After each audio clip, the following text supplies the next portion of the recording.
പറഞ്ഞോളൂ. അതെ അതെ, ആ എൻ്റെ മൂത്ത മകളാണ്. അതെ, അവൾ +2 കഴിഞ്ഞ് CPT എഴുതിയിട്ട് ഇപ്പോൾ CAക്ക്. അതെ അതെ, 20 വയസ്സ്. ഓ, ആപ്പിൾ പോലെ ഇരിക്കുകയാണ്, ആപ്പിൾ പോലെ. നിങ്ങൾ ആപ്പിൾ കണ്ടിട്ടുണ്ടോ? കണ്ടിട്ടുണ്ട്, തിന്നിട്ടുണ്ടല്ലേ? ഓ, ശരി ശരി ശരി ശരി, അങ്ങനെയാവട്ടെ. സാറേ, ആ, വരൂ വരൂ വരൂ.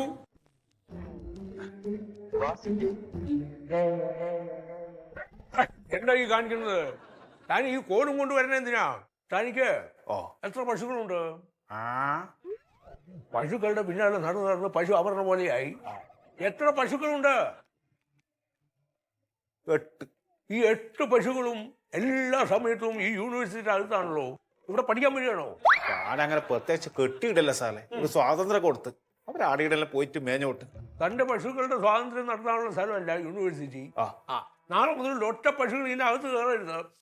പല സ്ഥലത്ത് ബോധമില്ല സാറേ, അത് യൂണിവേഴ്സിറ്റി ഒന്നും അതിന് അറിയില്ല, അത്ര വിദ്യാഭ്യാസം കുറവാണ്. പശുവിന് വിദ്യാഭ്യാസത്തിന്റെ കാര്യമൊന്നുമില്ല, തനിക്ക് കുറച്ച് ബോധം ഉണ്ടായാൽ മതി. ഓ ഉണ്ട് കേട്ടോ? തന്റെ പശുക്കളാണല്ലോ. വിദ്യാഭ്യാസം ഇല്ലാത്ത പശുക്കള് യൂണിവേഴ്സിറ്റി അടുത്ത് വരുമ്പോൾ ഇത്തിരി ബോധം തനിക്കുണ്ടെങ്കിൽ അത് ഇങ്ങോട്ട് പറഞ്ഞു വിടാതെ ഇരിക്കുക. ആരും ഒരു കുത്തലോ ഒന്നും പരിപാടി ചെയ്യാത്ത പാവങ്ങളാണ് 8 പശു. സുരന്തിനും നന്ദിനും ഒന്നും ചെയ്യാത്ത പാവം. പല കോളേജുകളിലെയും കുട്ടികളുടെ എക്സാം കഴിഞ്ഞ പേപ്പേഴ്സ് തന്റെ പശുക്കളാണ് വിഴുങ്ങുന്നത്. സാറേ, എക്സാം എഴുതി കഴിഞ്ഞ പേപ്പർ പശു തിന്നോട്ടല്ലേ സാറേ? എടോ, അത് വാലുവേഷൻ കഴിഞ്ഞിട്ടില്ല. എന്ത് ഇയാൾ പറയുന്നത്? സാറേ, കുഞ്ഞാടെ പരീക്ഷ പേപ്പറിലൊന്ന് അലമാരയിൽ കെട്ടി വെക്കണ്ടേ സാറേ? വരാന്തീരയിലും വെച്ചാ അത് വാരി തിന്ന് പോകും. സുരന്തിന്റെ പ്രത്യേകത അത്. ഓഹോ, അപ്പൊ ഞങ്ങൾ ശ്രദ്ധിക്കാത്തതുകൊണ്ടാണ് പശു പേപ്പർ തിന്നതെന്ന്. എടോ, ഈ യൂണിവേഴ്സിറ്റിയിൽ പേപ്പേഴ്സ് എവിടെയൊക്കെ വെക്കണം, എങ്ങനെയൊക്കെ വെക്കണമെന്ന് ഞങ്ങൾ തീരുമാനിക്കും. അത് എവിടെ വെച്ചാലും തന്റെ പശുക്കൾ വന്ന് തിന്നേണ്ട കാര്യമില്ല. സാറേ, ഈ പേപ്പർ തിന്ന പ്രശ്നം എൻ്റെ വീട്ടിലും ഉണ്ട്. എൻ്റെ മോക്കൊരു ടെക്സ്റ്റ് ബുക്ക് കൊണ്ടു കൊടുത്ത് അന്ന് തന്നെ അത് തിന്ന്. രണ്ടാമതും കൊണ്ടു കൊടുത്തു, രണ്ടാമത് തിന്ന്. മൂന്നാമത് കൊണ്ട് കൊടുത്തു, മൂന്നാമത് കടിച്ചു പറിച്ച് തിന്ന്. നാലാമത്തത് ഞാനിപ്പോൾ അലമാരയിൽ വെച്ച് പൂട്ടി. ഓള് പഠിച്ചിട്ടെങ്കിൽ സാരില്ല, ഞാനത് പൂട്ടി. പഠിക്കണ്ട, സ്ഥാനം തിന്നില്ലോ. എടോ ഉണ്ണി, താൻ എൻ്റെ വീട്ടിൽ പാൽ കൊണ്ടുവരുന്നതുകൊണ്ടാണ് തന്നോട് ഇത്രയും മര്യാദയായിട്ട് ഞാൻ സംസാരിക്കുന്നത്. ഇരിക്കണ്ട, അതിവിടെ വേറെ ആവശ്യങ്ങൾക്ക് വരുന്നവർക്ക് ഇരിക്കാനുള്ളതാണ്. തൻ്റെ പശുക്കൾ ഒരു കാരണവശാലും ഇനി യൂണിവേഴ്സിറ്റിയുടെ അകത്ത് വന്ന് പേപ്പർ തിന്നാൻ പാടില്ല. അതെ, ഈ പുല്ലും പുണ്ണാക്കും തവിടും ഒന്നും മേടിക്കേണ്ടി വരുന്നില്ല, ഈ പേപ്പർ തിന്നുകൊണ്ട്. സത്യം പറയാലോ, കുറച്ച് ലാഭം കിട്ടുന്നുണ്ട്, നല്ലവണ്ണം പാലും കിട്ടുന്നുണ്ട്. തൻ്റെ പശുക്കൾക്ക് തീറ്റ കൊടുക്കാനല്ല യൂണിവേഴ്സിറ്റി നടത്തുന്നത്. താൻ തൽക്കാലം പോ, തന്നോട് സംസാരിച്ചിട്ട് കാര്യമില്ല. ചെല്ലോ, പശുക്കളെ നീ വിടരുത്. ഒന്നുമില്ല. ശരി. ഒരു വകതിരിവില്ലെങ്കിൽ പിന്നെ എന്ത് ചെയ്യും? ഒന്നും പറഞ്ഞിട്ട് കാര്യമില്ല. എന്താണ് പോയില്ലേ? രണ്ട് പശു ഇവിടെ കോമ്പൗണ്ടിൽ ഇപ്പൊ ഉണ്ട്. നീ കൊണ്ടുപോ പുറത്തേക്ക്. വൈകുന്നേരം പുറത്തേക്ക് കൊണ്ടുപോകാൻ ഞാൻ വന്നാൽ ഞാൻ കേസ് കൊടുക്കും. ഉണി കേൾക്കുന്നുണ്ടോ? കേസ് കൊടുക്കും. അയ്യോ രാമാ, കഷ്ടം. സാർ വരൂ, ഇരിക്കൂ. എന്താ വന്നത്? സാർ, എൻ്റെ പേര് ദമയന്തി. ഞാൻ 2018 ഈ യൂണിവേഴ്സിറ്റിയിൽ പ്രൈവറ്റ് ആയിട്ട് രജിസ്റ്റർ ചെയ്തതാണ്. അപ്പോൾ 4.5 കൊല്ലം കൊണ്ടാണ് ഞങ്ങൾ 6 സെമിസ്റ്റർ എക്സാം കംപ്ലീറ്റ് ചെയ്തത്. ഓ ഭാഗ്യവതി, എത്രയും പെട്ടെന്ന് കഴിഞ്ഞല്ലോ, അത് വലിയ ഭാഗ്യമല്ലേ? അല്ല സാർ, അതിലാകെ 3 സെമിസ്റ്റർ റിസൾട്ട് മാത്രമേ വന്നിട്ടുള്ളൂ. അതിൽ 3ാമത്തെ സെമിസ്റ്ററിൽ എല്ലാവരും ഒരുപോലെ ഫെയിൽ ആവുകയും ചെയ്തു. എക്സാം നന്നായിട്ട് എഴുതിയില്ലെങ്കിൽ എല്ലാവരും ഫെയിൽ ആവും. അത് ഇവിടെ വന്നിട്ടുണ്ടാ കാര്യം. ഞങ്ങൾ 100% കോൺഫിഡൻസോടെയാണ് ഞങ്ങൾ എക്സാമിന് അപ്പിയർ ചെയ്തത്. എന്നിട്ടും എല്ലാവരും ഒരുപോലെ ഫെയിലിയർ ആയപ്പം അത് അൺയൂഷ്വൽ ആയിട്ട് തോന്നി. അതുകൊണ്ടാണ് സാറിനോടൊന്ന് വന്ന് പറഞ്ഞത്. സാർ എന്തായാലും ഒന്ന് അന്വേഷിക്കണം. അന്വേഷിക്കാം. പശു ഒന്ന് പോയ പേപ്പർ എവിടെ പോയി അന്വേഷിക്കാനാ? എന്താ സാർ? അല്ല, ഇതുപോലെ കുറേ കുട്ടികൾ വരുന്നത് എന്താ കാര്യം പിടുത്തം കിട്ടുന്നില്ല. ഞാൻ നോക്കാം, എന്തായാലും ഞാൻ ഒന്ന് അന്വേഷിക്കട്ടെ. അല്ല സാർ, അത് മാത്രമല്ല, ബാക്കിയുള്ള 3 സെമിസ്റ്റർ റിസൾട്ട് 6 കൊല്ലത്തോളമായിട്ടും ഇതുവരെ പബ്ലിഷ് ആയിട്ടില്ല. സാറൊന്ന് കനിയണം. നിങ്ങൾ നന്നായിട്ട് എക്സാം എഴുതാത്തതിന് ഞാൻ ഇരുന്ന് കരഞ്ഞിട്ടെന്താ കാര്യം? സർ കരയണം എന്നല്ല കനിയണം എന്ന്. എങ്ങനെ കഴിയണം? സർ സാധാരണ ഒരു ഡിഗ്രി കംപ്ലീറ്റ് ചെയ്യാൻ ആകെ 3 വർഷമാണ് എടുക്കുന്നത്. ഇതിപ്പോ 6 കൊല്ലത്തോളമായി. ഞങ്ങൾക്ക് മാത്രം എന്താ സാർ ഇങ്ങനെ? പ്രൈവറ്റ് രജിസ്ട്രേഷൻ എന്നല്ലേ പറഞ്ഞേ, അപ്പൊ കുറച്ച് സമയമൊക്കെ എടുക്കും. സർ അതെന്താ, ഞങ്ങൾക്ക് റെഗുലർ സ്റ്റുഡൻസിനെ പോലെ ഞങ്ങളെയും പരിഗണിച്ചൂടെ? അതിപ്പോ പരിഗണിച്ചിട്ട് പ്രത്യേകിച്ച് കാര്യമൊന്നുമില്ല. അവർക്ക് നല്ല സമയമൊക്കെ എടുക്കുന്നുണ്ട്. ഞാൻ എന്തായാലും ഒരു കാര്യം ചെയ്യാം, ഇതൊന്ന് അന്വേഷിക്കട്ടെ, എന്താണ് അതിന് കാരണം എന്ന് നോക്കാം. ഒരു 3 മാസം കഴിഞ്ഞിട്ട് ഒന്നും കൂടി വന്ന് അന്വേഷിക്കൂ. എന്തൊരു വഴിയുണ്ടോ നോക്കാം കേട്ടോ. ശരി, താങ്ക് യു സർ. വെൽക്കം. ഉണ്ണിയുടെ പശുവിൻ്റെ വയറ്റിലാണോ എന്ന് ദൈവത്തിനറിയാം.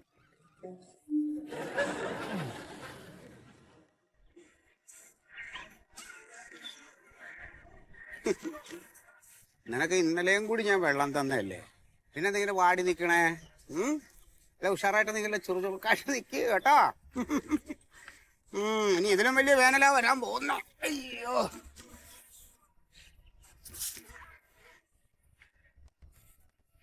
സാറേ സാറേ പ്രിൻസിപ്പൽ മന്മഥൻ സാറിന്റെ വീടല്ലേ? അല്ല അല്ല, university principal Manmathan sir. Retired principal മന്മഥന്റെ വീടായി. ആ അത് തന്നെ അത് തന്നെ. ആ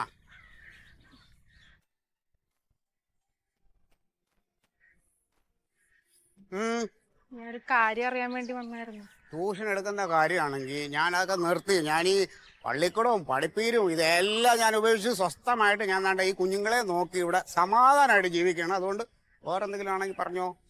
അല്ല സാറേ, ഞാൻ വേറൊരു കാര്യത്തിന് പറയാൻ വേണ്ടി വന്നത്. പോളിസി എടുപ്പിക്കാനോ ഡെപ്പോസിറ്റ് പരിപാടി അങ്ങനെ വല്ല ആണെങ്കിൽ എനിക്ക് താല്പര്യമല്ല.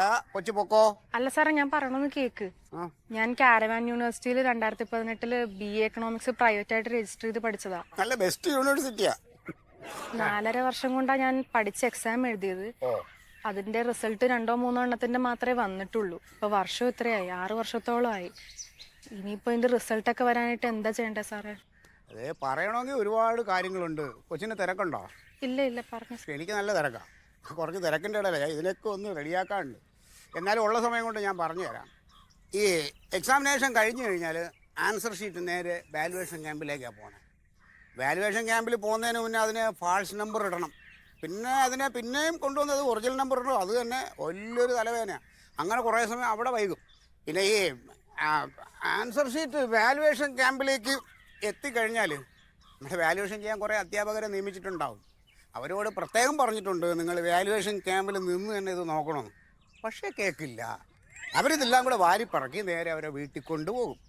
10 ദിവസം വാല്യുവേഷൻ ക്യാമ്പ് ഉണ്ടെങ്കിൽ 10 ദിവസം വീട്ടിൽ ഇരിക്കാമല്ലോ, ശമ്പളവും കിട്ടുമല്ലോ. ഇനി ഈ വാല്യുവേഷൻ ചെയ്യണതിനിടയിൽ വീട്ടിൽ പ്രശ്നക്കാർ വല്ലതും ആണെന്നുള്ള ഭർത്താവോ അല്ലെങ്കിൽ മക്കളോ കുഴപ്പക്കാരോ വല്ലതും ഉണ്ടെന്നുണ്ടെങ്കിൽ ഉണ്ടല്ലോ, പിന്നെ ആ പ്രാന്തിലിരുന്നായിരിക്കും ഇത് വാല്യുവേഷൻ നടത്തുന്നത്. അപ്പോൾ കുട്ടികൾക്ക് കിട്ടാനുള്ള മാർക്ക് കൃത്യമായിട്ട് കിട്ടൂല, കൃത്യമായിട്ടുള്ള വാല്യുവേഷൻ നടക്കൂല.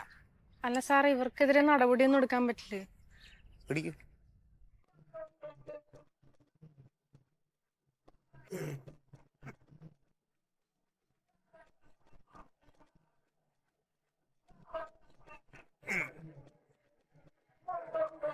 അവർക്കെതിരെ നടപടി കൈക്കൊള്ളാൻ പറ്റില്ലെന്ന്. ആരെങ്കിലും അങ്ങനെ ഇവർക്കെതിരെ ഒന്ന് ഇറങ്ങി നോക്കട്ടെ. അധ്യാപക സംഘടന എന്ന് പറഞ്ഞ കുറേ അണ്ണന്മാരുണ്ട്. അവരെല്ലാം കൂടെ തലമണ്ട അടിച്ചു പൊട്ടിക്കും. അല്ല, ഇതിന് പേപ്പർ തിരിച്ച് സബ്മിറ്റ് ചെയ്യാനായിട്ടുള്ള കട്ട് ഓഫ് ടൈം ഒന്നും ഇല്ലേ സാർ? അതൊക്കെ ഉണ്ട്.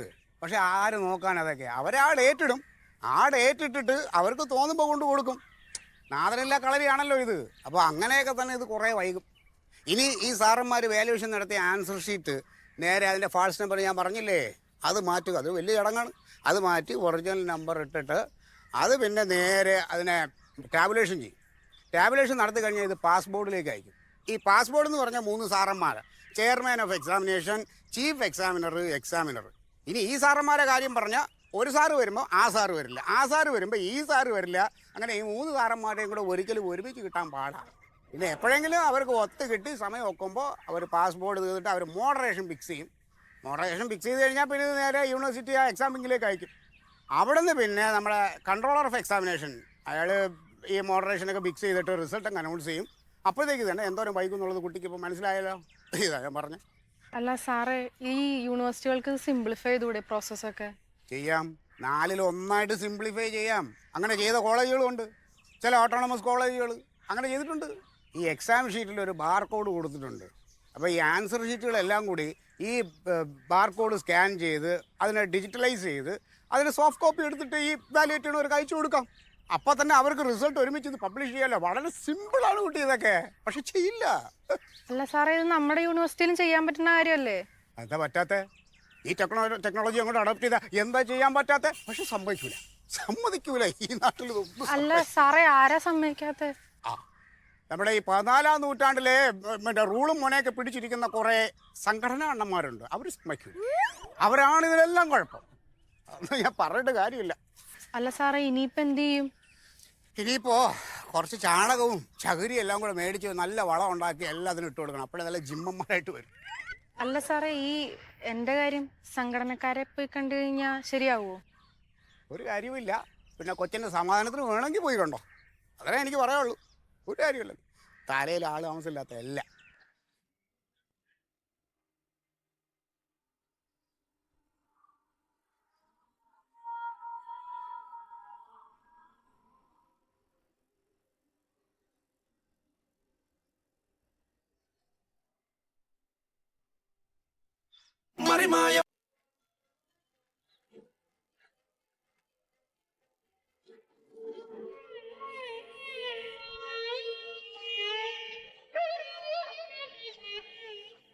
ഞാൻ അന്നേ പറഞ്ഞതാ വല്ല TTCക്കും പോയാൽ മതിയെന്ന്. അപ്പൊ അവക്ക് PG-കാരി ആവണം. നന്നായിട്ട് പഠിച്ചിട്ടുണ്ടെങ്കിൽ എല്ലാം കിട്ടും. എന്ത് കിട്ടും? അല്ലെങ്കിൽ പിന്നെ പഠിക്കാതിരിക്കുക, അല്ല ടൈപ്പ് റൈറ്റിങ്ങിനോ അല്ലെങ്കിൽ പിന്നെ തുന്നൽ പഠിക്കാനോ അല്ല പോവാ. ടൈപ്പ് റൈറ്റിംഗാ? അതൊക്കെ പോയിട്ട് കാലം കുറയായി. അതെപ്പോ 25 കൊല്ലമൊക്കെ ആയിണ്ടാവും. കമ്പ്യൂട്ടർ വന്നോന്ന് അച്ഛൻ അറിഞ്ഞില്ലേ? അതല്ലേ ഞാൻ പറഞ്ഞ ഒരു പുള്ളന്മാർ ഉപയോഗിക്കുന്ന ഒരു തോണ്ടുന്ന ഫോൺ മേടിച്ചു തരാൻ പറഞ്ഞു. തോണ്ടുന്ന ഫോൺ ഇവിടെ കഞ്ഞി കുടിക്കാൻ മകയില്ലായിരിക്കുമ്പോഴാ തോണ്ടുന്ന ഫോൺ. അച്ഛൻ ഇത് എന്തൊക്കെ ഈ ബന്ധമില്ലാതെ പറയണ്? ഇങ്ങനെ തൂണും ചാരി ഇരുന്നാ മതിയോ? വേറെ ഒന്നും വേണ്ട ചെയ്യണ്ടേ? ഇനിയിപ്പൊ ഇത് എന്ത് ചെയ്യൂന്നാ? പരീക്ഷ എഴുതി ഇങ്ങനെ കുത്തിയിരിക്കുക. 2 പേപ്പർ കിട്ടി, ബാക്കി കാണാനില്ല. എലി കടിച്ചു, പിന്നെ ഡീനിലോറ വെച്ച് പൂട്ടിയേക്ക. ഇതൊക്കെ ആരെടുത്താടി പോയി ചോദിക്കണ്ടേ? നമസ്കാരം മാഡം. നമസ്കാരം മാഡം. ഇന്നിവിടെ വെച്ചോട്ടെ. അതെ, നിങ്ങള് പച്ചവെള്ളമാണോ കുടിക്കുന്നത്? പച്ചവെള്ളം വേണോ? അല്ല, പ്യൂരിഫൈ ചെയ്ത വെള്ളം. അതെ, ഞങ്ങൾ പ്യൂരിഫൈ ചെയ്ത വെള്ളം കുടിക്കാറുള്ളൂ. അതെ, ഇത് പറയാനാ വന്നേ? അതല്ല, പ്യൂരിഫയർ നമ്മള് സാധാരണ വെള്ളം കുടിക്കാൻ പാടില്ല, പച്ചവെള്ളം കുടിക്കാൻ പാടില്ല. അതിൽ ഒരുപാട് ബാക്ടീരിയസ് ഉണ്ട്. അതൊന്ന് പറഞ്ഞെടുത്ത് ബ്രോ. നമ്മൾ കുടിക്കുന്ന പച്ചവെള്ളത്തിൽ സോൾട്ട്, അയൺ, എന്താണ് സ്റ്റൂൾ പാർട്ടിക്കിൾസ്. Stool particles. സ്റ്റൂളല്ല, അത് നമ്മള് ഇത് പോലെ കീഴ്ന്ന് പോലെ. കീഴ്വായുവല്ല, കാഷ്ടം. ഓ, തീട്ടം. അങ്ങനെയും പറയാം. അതെ അതെ. അപ്പം അതൊക്കെ അടങ്ങിയ വെള്ളമാണ് നമ്മൾ കുടിക്കുന്നത്. ഒന്ന് ചിന്തിച്ചു നോക്കി, അതൊക്കെ വളരെ മോശമല്ലേ, നമ്മുടെ ശരീരത്തിനും കേടാണ്. അപ്പൊ നമ്മൾ പ്യൂരിഫൈ ചെയ്ത വെള്ളം മാത്രമേ കുടിക്കാവൂ. അപ്പോഴത്തേക്ക് ശരീരം നല്ല ആരോഗ്യത്തിലുണ്ടാവും. അപ്പൊ നമുക്ക് ഇവിടെ പ്യൂരിഫയർ ഉണ്ടോ? ഇവിടെ ഇല്ല. അതാണ് നമ്മൾ വന്നതിന്റെ ഏറ്റവും വലിയ ആദ്യത്തെ കാര്യം. എന്താന്ന് വെച്ച് കഴിഞ്ഞാൽ നിങ്ങൾക്ക് വലിയൊരു ഓഫറിൽ ഈ ഒരു പ്യൂരിഫയർ തരുന്നതായിരിക്കും. വീട് കയറി വിൽക്കാൻ നടക്കണവരാണല്ലേ? അങ്ങനെയും പറയാം. നിങ്ങൾ നാളെടാ? തിരുവനന്തപുരം. നമുക്ക് ഇവിടെ ഒന്നും വേണ്ടപ്പാ. അതെ, അങ്ങനെ പറയില്ല സാർ. ഇത് കാരണം നമ്മള് ഇവിടെ ഇപ്പൊ അതിന്റെ കാര്യമൊന്നും ഇല്ല. അത്ര പൈസ കൊടുത്ത് ഈ സാധനം മേടിക്കണ്ടേ? മേഡം, ഇത് പ്യൂരിഫയർ വേണ്ടെങ്കിൽ വേണ്ട, ഓക്കെ. വേറെ ഐറ്റംസ് നമ്മള് ചട്ടി, കലം, പാത്രം, എല്ലാ സാധനങ്ങളും ഇപ്പൊ നാടൻ മൺചട്ടി, എല്ലാ കാര്യങ്ങളും ഉണ്ട്. ഏതൊക്കെ മോനെ, ഇവിടെ ഇതൊന്നും വേണ്ട. എന്തെങ്കിലും എടുക്കണം മേഡം, പറയരുത് പ്ലീസ്. എന്തി പറയണ? ഇവിടെ വേണ്ടെന്ന്. ഇവിടെ ഞങ്ങള് വേറെ കുറെ പ്രശ്നത്തില. അത് എന്റെ ഒരു അമ്മയുടെ സ്ഥാനത്ത് നിന്ന് കണ്ടിട്ട് നമ്മളെ ഹെൽപ്പ് ചെയ്യണം. കാരണം കുറെ കഷ്ടപ്പാടി വേറെ ജോലിയൊന്നും കിട്ടാണ്ടാണോ ഈ വീട് കയറി നടക്കണേ? ജോലിയൊക്കെ നേരെ അന്വേഷിച്ചതാ, ഒന്നും കിട്ടിയില്ല. ഇവിടെ പഠിക്കേണ്ട സമയത്ത് പഠിക്കണ്ടേ, എന്നാ ജോലി കിട്ടും. പഠിച്ചതൊക്കെ തന്നെയാ. പക്ഷെ എന്ത് ചെയ്യാനാണ്, കുറെ അന്വേഷിച്ചേ ജോലിക്കൊക്കെ. ഡിഗ്രി ഈ നമ്മൾ എക്സാം എഴുതിയല്ലോ, ഫസ്റ്റ് എക്സാം എഴുതിയപ്പോൾ സമയത്ത് ഈ റിസൾട്ട് വന്നെന്ന് വെച്ചാൽ കുറെ കാലം കഴിഞ്ഞു. 2 വർഷം കഴിഞ്ഞിട്ട് റിസൾട്ട് വന്നപ്പോഴത്തേക്ക് അതിൽ 2 ഞാൻ പൊട്ടി. അയ്യോ. ഞാനും. അതെ, രണ്ടാമത് നമ്മള് എക്സാം എഴുതി, എന്നിട്ട് അതിന് കാത്തിരുന്നപ്പോഴത്തേക്ക് റിസൾട്ട് അതിന് വന്നില്ല. അത് എന്നിട്ട് അതെന്താന്ന് പോയി തിരക്കി. അവിടെ നിന്ന് തിരക്കിയപ്പോഴത്തേക്ക് അവരുടെ പകുതി പേപ്പറുകളും പശു കഴിച്ചു തീർന്നു. പിന്നെ അതിനുവേണ്ടി കംപ്ലൈന്റ് കൊടുത്തു. അതിനുവേണ്ടി വെയിറ്റ് ചെയ്ത് 2 കൊല്ലം. അപ്പോഴത്തേക്ക് പിന്നെ വീട്ടില് പ്രശ്നമായി. യൂണിവേഴ്സിറ്റി. യൂണിവേഴ്സിറ്റിയിൽ എഴുതിയിട്ടിരിക്കേ ഇവളുടെ റിസൾട്ട് വന്നില്ല. ഞങ്ങളും അവിടെ തന്നെയാ. കേട്ട പശു തിന്നെന്ന് അവരുടെ പേപ്പറ്. ഇനിയിപ്പോ ഇത് എന്ത് ചെയ്യും മോനെ? ഇത് എവിടെ പോയാൽ കിട്ടും? നമ്മൾ പോവേണ്ടടുത്ത് എല്ലാം പോയി, ഒന്നും നടക്കാത്ത അവസാനം വീട്ടുകാർ ഇറങ്ങി പോകാൻ പറഞ്ഞ് ടൈപ്പ് ചെയ്ത് പറ്റി കഷ്ടപ്പാട് കൊണ്ടാണ് ഈ ജോലി ഇങ്ങനെ സെലക്ട് ചെയ്ത് നമ്മൾ ഇങ്ങനെ ഇറങ്ങിക്കുന്നത്. അതുകൊണ്ടാണ് ഞാൻ പറഞ്ഞത് നേരത്തെ എടുക്കാൻ. അതെ, അത് വിശന്നിട്ട് വയ്യാത്തോണ്ടാ. മോനെ ഒന്നും ഇല്ലാത്തോണ്ട് എന്താ പച്ചാ എന്തെങ്കിലും ഒരു പൈസ വേണ്ടേ? പൈസ ഇല്ല മക്കളെ. എന്നാ കുറച്ച് വെള്ളം തരുമോ? എനിക്ക് കുടിക്കാൻ? ഇവിടെ കിണറ് വെള്ളേ ഉള്ളൂ. അതില് നിങ്ങൾ പറഞ്ഞ ചൂളെല്ലാം ഉണ്ടാവും, അത് മതിയെങ്കിൽ തരാം. ആ, കിണർ വെള്ളമല്ലേ, പ്യൂരിഫൈ ചെയ്യേണ്ട ആവശ്യമില്ല. അല്ല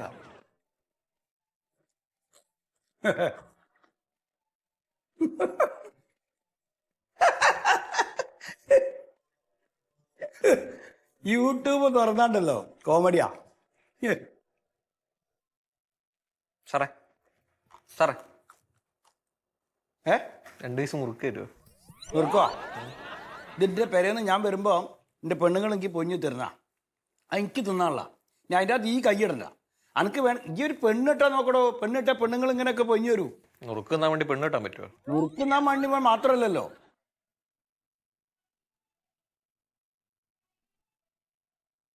സാർ ആ കുത്തിരിക്കും. സാർ ഈ സംഘടനാ നേതാവ് മൊയ്തു സാർ. ഞാനാണ്. എന്താ കാര്യം? എന്താ പേര് മോളെ? എൻ്റെ പേര് ദമയന്തി. ആ എവിടുന്ന വരുന്നത്? ഞാൻ ഇവിടെ അടുത്ത് തന്നെയുള്ളതാ. ആ എന്താ വിഷയം എന്താ? സാറേ എൻ്റെ വീട്ടില് അച്ഛനില്ല, അച്ഛനും അമ്മയും മാത്രമേ ഉള്ളൂ. അവർക്ക് ഞാൻ ജോലി കിട്ടിയിട്ട് വേണം എന്തെങ്കിലും ചെയ്തു കൊടുക്കാനായിട്ട്. ആ അതിനിപ്പോ നമ്മളെന്താ കട്ടുമോളെ? അല്ല 2018 ഞാൻ ഈ യൂണിവേഴ്സിറ്റിയിൽ പ്രൈവറ്റ് ആയിട്ട് BA എക്കണോമിക്സിന് രജിസ്റ്റർ ചെയ്ത് പഠിച്ചായിരുന്നു. ഇപ്പൊ 6 കൊല്ലത്തോളം ആയി സാർ. 3 സെമിസ്റ്ററിന്റെ പേപ്പർ മാത്രമേ റിസൾട്ട് വന്നിട്ടുള്ളൂ. ബാക്കിയുള്ള 3 സെമിസ്റ്ററിന്റെ റിസൾട്ട് ഇതുവരെ വന്നിട്ടില്ല. അപ്പൊ സംഘടന ഒന്ന് ഇടപെട്ടിട്ട് എന്തെങ്കിലും ഒരു പരിഹാരം ഉണ്ടാക്കി തന്നെ സാർ. സംഘടന ഇടപെട്ട് ഒന്നും ചെയ്യാൻ പറ്റില്ല. വേണം സംഘടനക്ക് അല്ലാണ്ട് തന്നെ ഇഷ്ടംപോലെ കാര്യങ്ങൾ ചെയ്യാണ്ട്. അല്ല സാർ, ഈ പേപ്പർ വാല്യുവേഷനും റിസൾട്ട് പബ്ലിഷ് ചെയ്യുന്നതൊക്കെ ഡിജിറ്റലൈസ് ചെയ്ത് കഴിഞ്ഞാൽ അത് സ്പീഡ് ആവൂലേ സാർ? ഇത് ആരാ എൻ്റെ അടുത്ത് പറഞ്ഞേ? സാർ അത് റിട്ടയർഡ് യൂണിവേഴ്സിറ്റി പ്രിൻസിപ്പാൾ മന്മഥൻ സാറാണ് പറഞ്ഞത്. ആ മന്മഥൻ സാറ് മൂപ്പര് റിട്ടയർഡ് ആയല്ലോ, വീട്ടിൽ കുത്തിരിക്കല്ലേ, എന്തും പറയാലോ. അതൊന്നും ഇവിടെ നടക്കുന്ന കാര്യമില്ല. അതേ ഇവിടെ ഇപ്പം ഞങ്ങൾക്ക് തന്നെ പണിയില്ല, ഒരു പണിയില്ല. ഗവൺമെന്റ് വെറുതെ ശമ്പളം തരാം നമുക്ക്. ഇനിയിപ്പോൾ ഇപ്പം പണിയും കൂടെ കമ്പ്യൂട്ടറിനെ ഏൽപ്പിച്ചു കഴിഞ്ഞാൽ പിന്നെ നമ്മൾ എന്തിനാ ഇവിടെ കുത്തിരിക്കണത്? സാർ ഇത് എല്ലാവർക്കും ഗുണമുള്ള ഒരു കാര്യമല്ലേ? എന്ത് ഗുണമെന്ന് ഒരു ഗുണമില്ല, ദോഷമുള്ളതുകൊണ്ട്. സാറേ 50% പ്രശ്നങ്ങളും സംഘടന ഇടപെട്ട് കഴിഞ്ഞാൽ പരിഹരിക്കാൻ പറ്റൂലേ? അല്ല അതൊക്കെ ഈ പറഞ്ഞ നേരാ. ബാക്കി 50% രജിസ്ട്രാറും കൺട്രോളറും ഈ പേപ്പർ വാല്യുവേഷൻ ചെയ്യുന്ന അധ്യാപകരൊക്കെ ചേർന്ന് ചെയ്യട്ടെ. ഇപ്പം മോള് തൽക്കാലം ചെല്ല്, വേറെ ഒന്നും നടക്കൂല പോണെ. സാറേ എന്തെങ്കിലും ഒന്ന് ചെയ്യാൻ പറ്റുമോ നോക്ക് സാറേ. അതാണല്ലോ മലയാളത്തിലല്ല ഞാൻ പറയണത്. ഇത് വെറുതെ നമ്മളെ ചോറിൽ കല്ല് വാരിയിടുന്ന സമ്പ്രദായമാണിത് കേട്ടോ. ശരി സാർ, താങ്ക് യു. എന്തോ ഓവർ സ്മാർട്ടാ. ആ മന്ത്രിമാര് പറഞ്ഞിട്ട് നമ്മൾ കേൾക്കുന്നില്ല, പിന്നെ ഓള് പറഞ്ഞ്